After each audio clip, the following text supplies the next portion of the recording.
When I was starting to get back into running or training again, I was still feeling discomfort. And I realized I need something more. The PT that I was using with insurance didn't really help.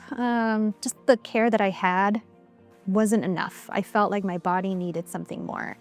So then I Googled, HealthFit came up, and I looked at a lot of reviews. I looked at a lot of, testimonials, and I saw also Maxi Corpeau was here. So a big LAFC fan. I was like, okay, well, if Maxi can be here, so could I. And yeah, then I saw first consultation with Dr. Sheena. It was night and day to any type of care I've ever had, and I'm not exaggerating. Like I promise, she just knew. She told me things that people had never told me before, and to me that was a little bit of doubt, but in some capacity, it also opened up my eyes to see something different.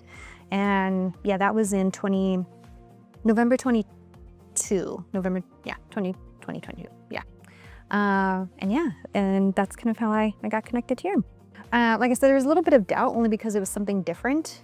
And I wasn't sure of the language that she was using in a way that helped me kind of make sense of my body, because the whole experience felt new, but it also felt refreshing because it was something new. And so through the different techniques and movements and exercises that she was prescribing, they felt like I was actually moving my body differently.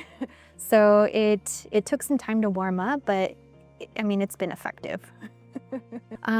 So my goal was to just be able to run, because I had done a 5K just before coming here. I was in April of 2022. And like I said, I was still feeling aches and pains here and there that just didn't feel like typical movement pains. They felt something more like anatomy-wise, so to speak. And coming here, I've reached that goal. I've exceeded that goal. So now it's more, how do I maintain movement for the rest of my life? How do I check in with my body? How do I have a better relationship with my body? That's more than, hey, I have a pain, that means I have to stop running, right? How do I treat the pain by looking at it as a form of communication versus something that needs to debilitate me and sideline me and not do one of my favorite hobbies?